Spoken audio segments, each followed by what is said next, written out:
30 वर्ष से भी ज्यादा का समय बीत चुका है भोपाल की उस दर्दनाक और भयावह रात को बीते हुए। आज भी अगर उसका कहीं कोई जिक्र होता है तो रूह कांप उठती है। अगर आपको 2 दिसंबर की रात भोपाल में क्या हुआ था इसकी जानकारी नहीं है तो बता दें आपको कि 1984 में 2 दिसंबर की उस कलंकित रात ने हजारों मासूमों को दबे पांव अपनी चपेट में ले लिया था।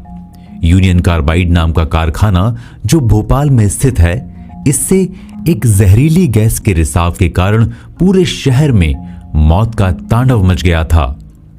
आज भी कई नेता और कई बड़े बड़े लोग भोपाल की उस भयावह 2 दिसंबर की रात के बारे में कई अनेकों टिप्पणियां देते नजर आते हैं। क्या सच है क्या झूठ है ये कोई नहीं बता सकता सिवाय उस व्यक्ति के जिसने उस दर्दनाक रात को स्वयं अपनी आंखों से देखा हो, और सिर्फ देखना ही काफी नहीं बल्कि जिसने उस त्रासदी को जिया हो, उसे बेहद करीब से देखा हो। भोपाल के जयप्रकाश नगर, जिसे जेपी नगर भी कहा जाता है, यही वो इलाका है जिसने 1984 की 2 और 3 दिसंबर की दरमियानी रात मौत के उस भयावह मंजर का गवाह बना था, जिसे याद करते हुए आज भी यहां रहने वालों की रूहें सिहर उठती हैं। इसी दिन जेपी नगर के सामने बने यूनियन कार्बाइड इंडिया लिमिटेड के कारखाने में एक टैंक से अत्यधिक जहरीली गैस माइथिल आइसोसाइनेट MIC का रिसाव हुआ था। इसी घटना की वजह से भोपाल का नाम विश्व की सबसे बड़ी औद्योगिक त्रासदी से जुड़ गया। जहरीली गैस के असर और उस रात मची भगदड़ में हजारों लोग ही नहीं बल्कि हजारों मासूम पशु पक्षियों की जानें भी गईं। यही नहीं बल्कि इसके साथ साथ पर्यावरण को जो नुकसान पहुंचा उसकी भरपाई आज तक सरकारें नहीं कर पाई हैं। उस रात को कितनी जानें गईं इसका आंकड़ा लगाना मुश्किल है। कितनी मौतें हुई इस पर आज भी मतभेद हैं। ये मौत का नजारा सिर्फ उस तारीख तक ही सीमित नहीं था बल्कि उस घटना के कई सालों तक उसका वहां के जीव जंतुओं पर इसका दुष्प्रभाव पड़ा। जितना अभी तक आपको बताया गया है सच सिर्फ इतना छोटा नहीं बल्कि सच्चाई तो हमारी सोच से परे है।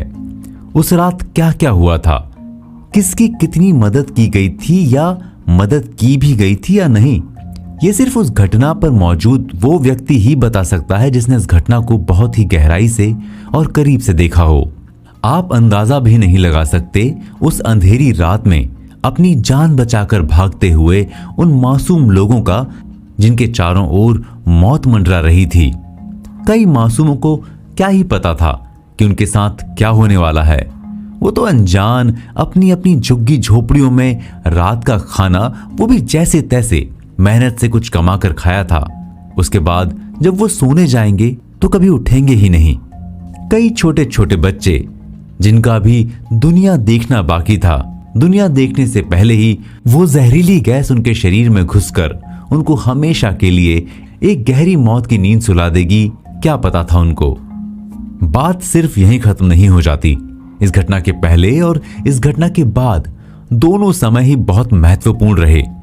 अब तक आप सभी के मन में कई सवालों और आशंकाओं की भरमार उठ चुकी होगी, जैसे इस भयानक त्रासदी में कितने लोगों की मृत्यु हुई, क्या जितना बताया जाता है उससे अधिक मौतें हुई थी, उन लोगों के परिवार का क्या हुआ जिनके घर में कमाने वाला सिर्फ एक ही था और इस जहरीली गैस ने उसे गहरी नींद में सुला दिया था, क्या उन्हें सरकारी सहायता प्राप्त हुई, क्या इस घटना के पीछे किसी की लापरवाही थी, क्या सुरक्षा में कमी थी, क्या इस त्रासदी को रोका जा सकता था अगर कुछ सावधानियां बरती जाती।